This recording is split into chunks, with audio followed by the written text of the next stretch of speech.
Let us pray.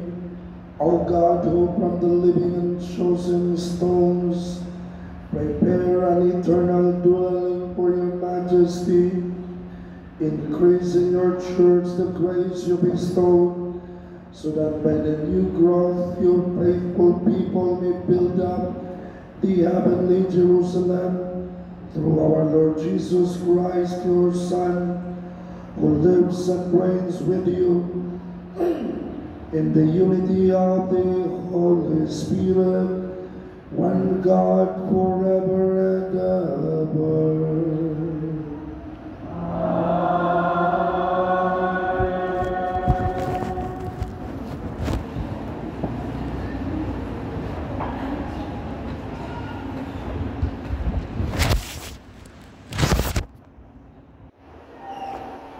A reading from the book of the prophet Ezekiel.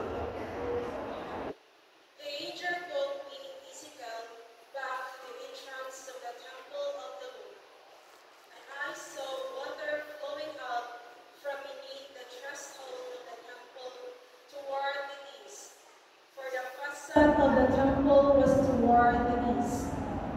The water flowed down from the right side of the temple, south of the altar.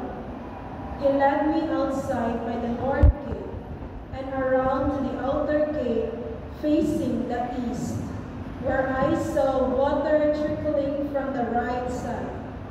He said to me, "This water flows into the eastern district down upon the Arabah and empties into the sea. The salt waters which it makes fresh, wherever rivers flows, every sort of living creatures that can multiply shall live, and there shall be abundant fish. For wherever this water comes from the sea shall be made fresh. Along both banks of the river, fruit trees of every kind shall grow. Their leaves shall not fade, nor their fruit fail. Every month they shall bear fresh fruit, for they shall be watered by the flow from the sanctuary. Their fruit shall serve for food, and their leaves for medicine." The word of the Lord. Thanks be to God.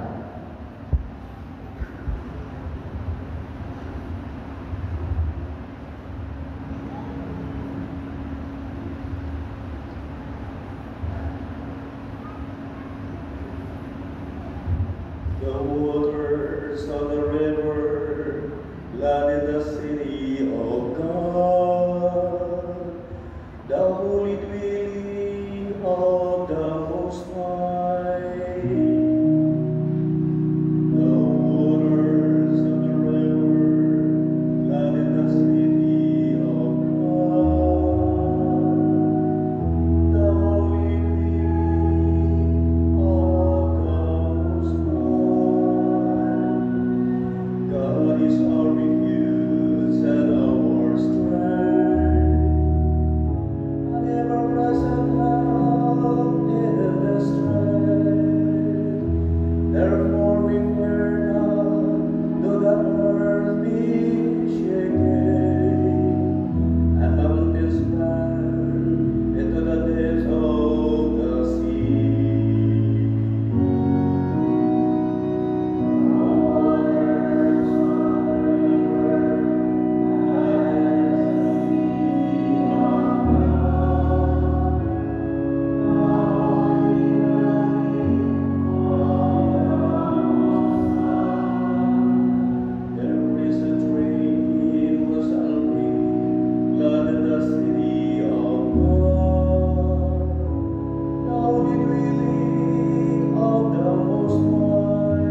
A reading from the first letter of Paul to the Corinthians.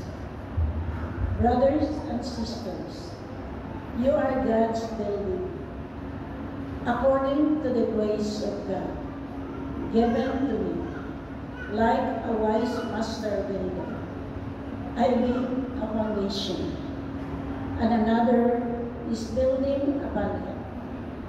But each one must be careful how he builds upon it.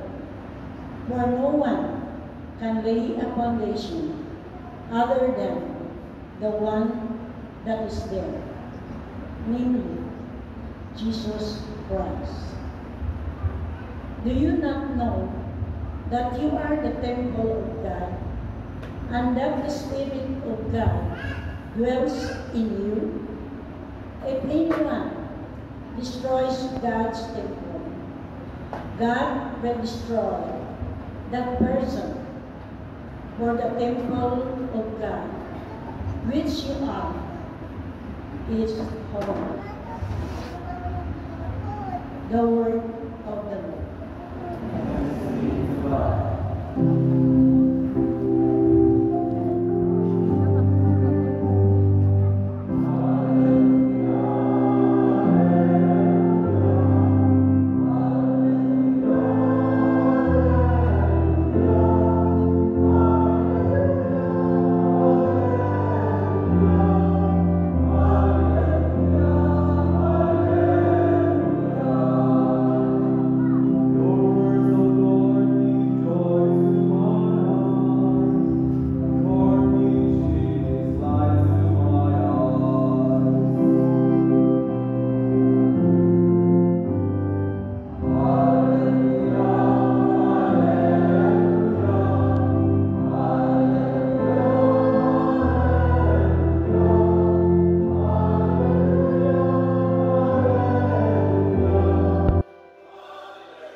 The Lord be with you.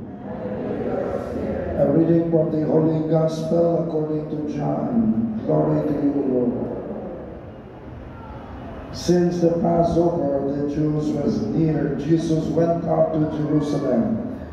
He found in the temple area those who sold oxen, sheep, and doves, as well as the money changers sitting there. He made up a whip out of the cords and drove them all out of the temple area with the sheep and the oxen, and spilled the coins of the money changers and overturned their tables. And to those who sold doves, he said, "Take this out of here. Stop making my Father's house a marketplace." His disciples recalled the words of the scripture, "Zeal for your house will consume me." At this, the Jews answered and said to him, "What sign can you show us for doing this?"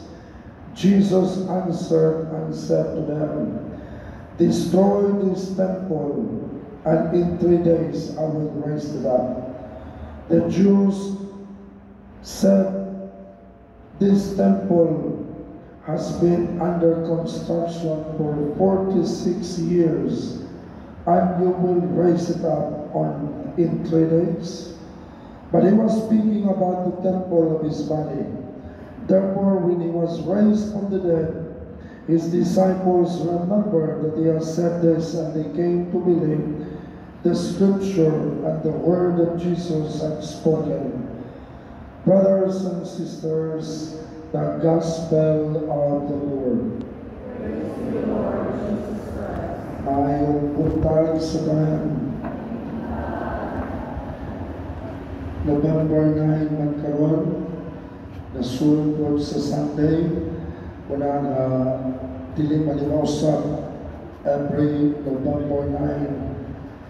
Our church celebrates the dedication of the Lateran Basilica, Bagutan natin alita kung saan hindi ka-significant ang Lateran Basilica, kabisan kung Sunday dili nag-imosap ang celebration. Kining Lateran or Basilica of St. John Lateran in Rome. This is the official cathedral of the Pope and the mother of all churches. Iba kung mag-isutang Cathedral of Cebu, meaning muna siya ang seat of the Archdiocese. Kung mo-mention tag Diocese of Dumaguete, St. Catherine of Alexandria, meaning that is the seat of the Diocese of Cathedral. So that is the center. Why is it called Mother of all churches? Because Pope or the Pope or for this Pope Leo XIV or current Pope Carol Nato, dili naman siya Roman Pontiff, but at the same time he is also the Bishop of Rome.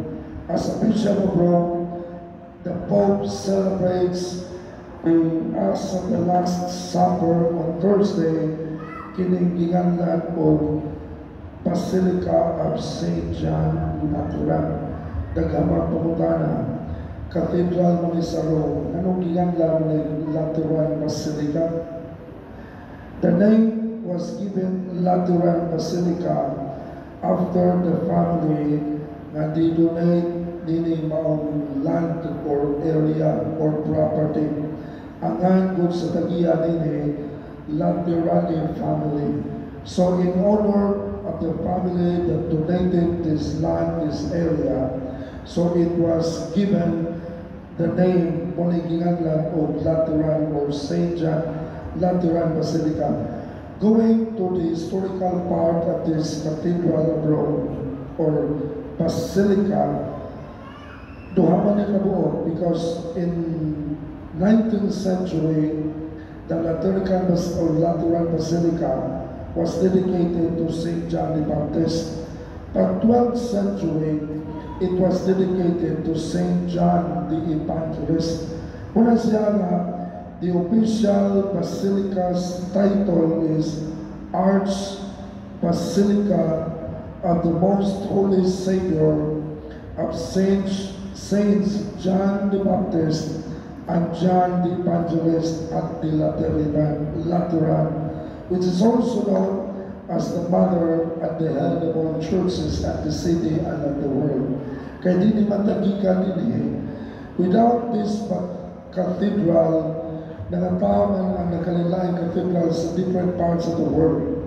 Muna na nga, ang purpose nini, this is a reminder of a Catholic heritage and unity with the Holy See, ang kahiusahan kadto sa Santo Papa, and the importance of the Church as a symbol of religious freedom and perseverance. Muna siya ang simbahan kay kung wala pa rin siya, wala ni parokya. Our parishes in the whole Archdiocese of Cebu, usara man the seat of the Archdiocese of Cebu, di ba? So, we belong to the Archdiocese of Cebu.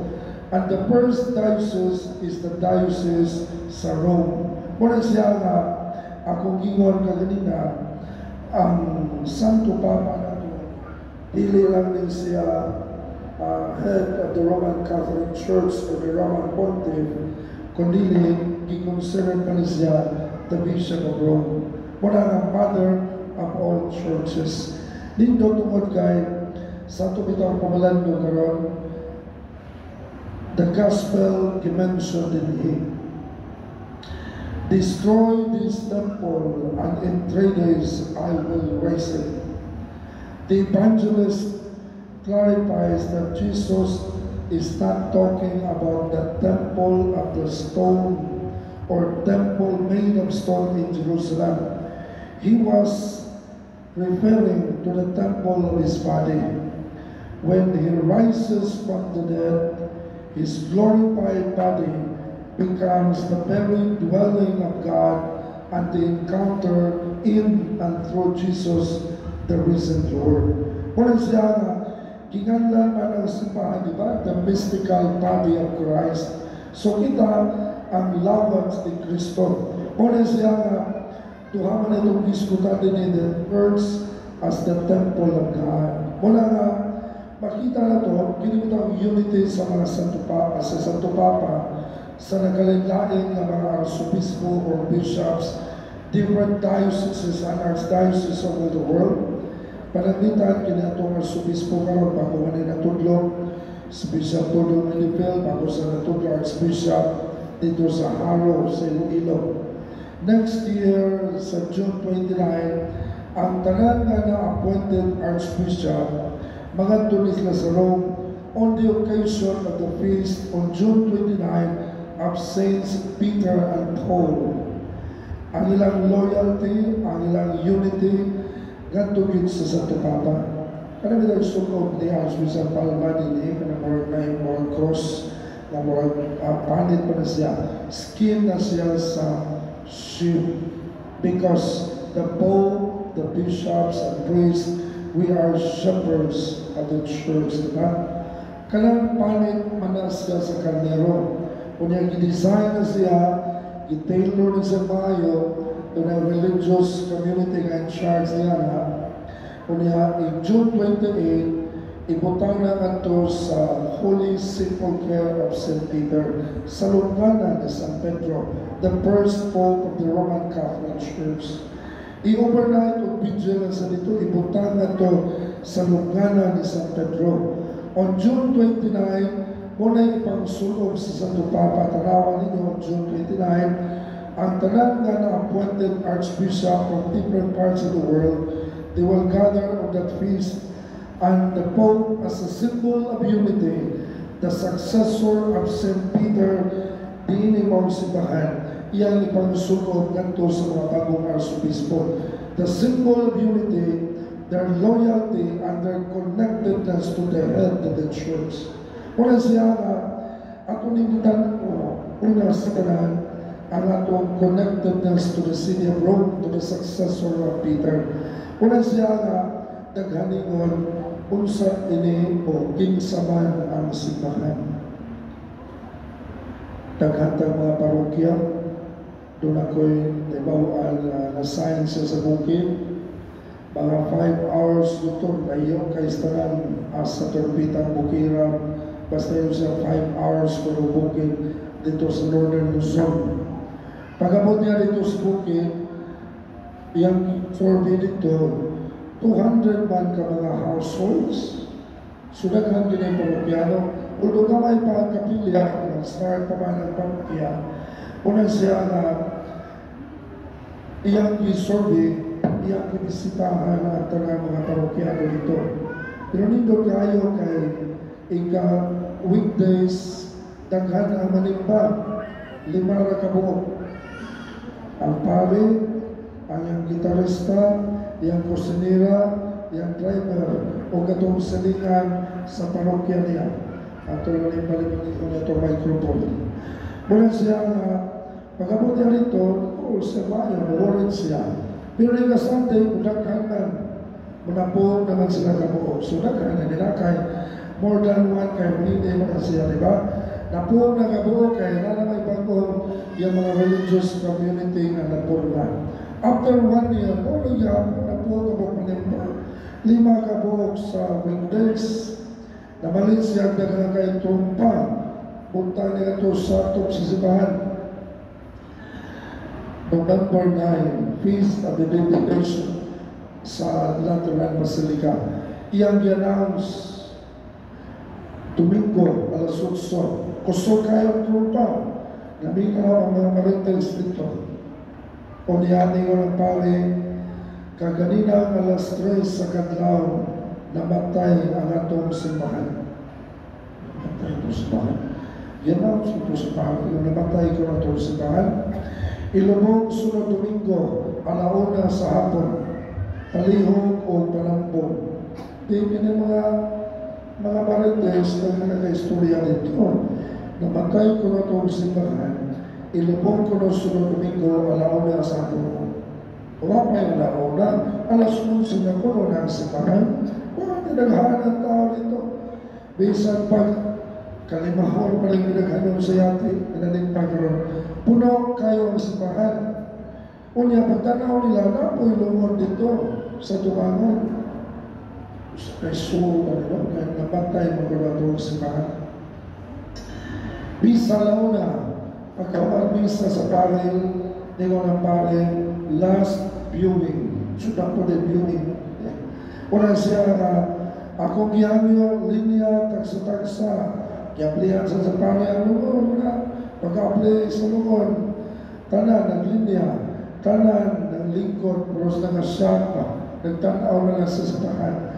Ang katapusan ko ni linya, 90 years old, nagsungkod siya, tanaw siya, karoon pa siya nakakita ng simbahan na namatay. Pagtanaw ka niya, si Manang, 90 anyos, nakuyapan, gitabangan itong binayon dito. Gano man, puros na siya na tao. Kaya pag-abli mo, gibutangan man sa pari o sa amin ng lumon. Inigtanaw ni mo, imo mga tuwa sol sa lumon. Dili ka masya ka na, uy, pis, kung na nakapamalikas na yung mga yapag nito, pis kung atong ikaw sol. 5 ka ang lumon, gibutangan sa amin, inigtanaw ni mo, imo mga tuwa sol sa lumon. Di ko na pari, kung namatay ang simbahan, hindi man niya ang structure. Ang namatay, ang katawan sa Diyos na wala na magbansay silang pagsimba o silang pagturo sa Ginoo. Di ba? The temple or the church or the structure, this is the place of worship and God's encounter with His people. Di ba? Sa ito pa, kung namatay ang simbahan, ang katawan ay namatay. Kaya sa Second Vatican II Council, giingon man na the church, all the baptized persons believing in the triune God, God the Father, God the Son, and God the Holy Spirit. Sa ito pa, structure ni siya, maguba ang structure, di lang maguba ang tao, padayon yapon ang panaw sa itong pagkasimbahan. Una siya nga, the church is first of all the very people of God, a living, active assembly of believers. Diba? Mamalito kita na assembly of believers. Gubang simbahan sila gibubahan. But the church continues to journey because the church is the people of God. Kung ito na nga, karoon sa itong panahon, makaimutan na apektado kita sa tanan ng paghitabo karon labi na din sa atong lungsod sa Liloan. Kaya nagtanaw na ito, pagbisita na ito sa mga lugar, dili ta kasabot, maayo na lang, kaya wala, dili kita mo ay naigog yun, atong mga kaigsunan, atong giakpo. Pamunta lang siya na kalabang sakit na lawan, pero makita na ito na kining temple na to or church na katigong taninhin, the house of prayer, the place of encounter of God with His people. Nagsimba ng tanan, pero kita man ang katawan.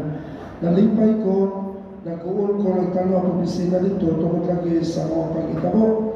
Kaya dili man siya time karon to blame our leaders. Time to pray for wisdom and knowledge. They will continue to serve our people.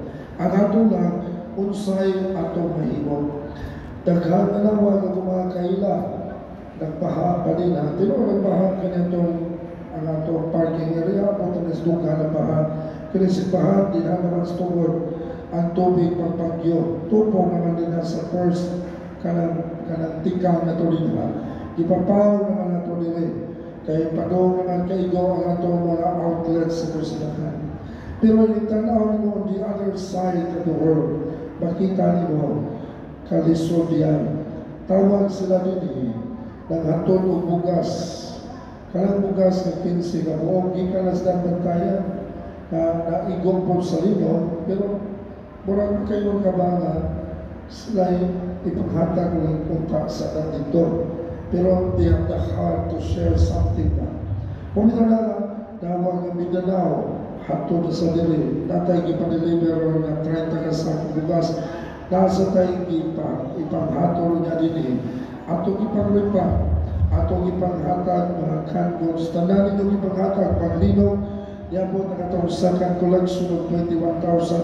Aside sa itong ipanghatag, more or less 94,000 atong iatot sa parokya ng San Miguel Paris sa Kapilon, naka-raise pa tang 21,000. Kay gingon man, kita man na sa tanan, apektado matagdalan. Mamalingingon sa ikaduhang plenaryo konsilyo sa Pilipinas, walay kabos nga way ikahatag o walay mga adunahan nga wa maginahanglan sa uban. Muna nga, kitang tanan ang simbahan. Dili lang ta magsigig panaway, kay kanara ba magsigig panaway ang mga naong na murag mga panaway. Ako ka na siya. Muna siya nga, dili maron time sa panaway, time ron na mutabang ta unsay atong mahimot. Muna siya nga, tanan, dili na ito ni panganaw sa tanan, pero nagangabot, ato na ipanghatod dito sa parokya ni St. John Bosco, aside sa itong parokyano na lupa din sa tabog laman. Muna siya nga, times bitaw nga, ipadadaan ko kwarta, kini masakiton ga dialysis na ni 4 times a week. Pero nung siya na ko ipadala ng padre, iapil mong tabang. Makainom na countless hearts that are so generous pa in times of crisis. Kabisa na sakit, bisa na naigong sa mga trahedya, nagyapos na kasing-kasing pagpaambit pa, unsay gigan o unsay anaa kanila. Kay kita man ang simbahan. Mula nga sa itong pagsaulo karon ng Santos nga Misa, kining cleansing of the temple, mauling pagsabot nga we have to renew once again our love, our commitment, our fidelity sa atong katilipan. Amen? Naluya na mo. Ayaw mo kaluya. Mas naluya pa ito nagkalapog hantod karon. Mula nga itong iyapo, ugol sa itong mahimo, atong himuon. Ugol sa itong mahatag, atong ihatag. Mara mo na siya. Kaya na may gingon sa Latin, never that couldn't abit. You cannot give what you do not have. Our prayers, ug uban pa na itong ipanghatod, ato nang ipahigayon karon sa itong pastoral building. Ipanghatod, pasalamat ato sa Ginoo, pagpadayag ng kitang tanan dilay ang simbahan. Amen. Manindong kanan. I believe in God, the Father Almighty, heaven and earth. I believe in Jesus Christ, the Son, the Son of our Lord, was conceived by the power of the Holy Spirit, born of the Virgin Mary, suffered under Pontius Pilate, was crucified, died, and was buried. He descended into death. On the third day he rose again. He ascended into heaven and is seated at the right hand of God the Father Almighty. From there he will come to judge the living and the dead. I believe in the Holy Spirit, the Holy Catholic Church, the communion of saints, the forgiveness of sins, the resurrection of the body, and life everlasting. Amen.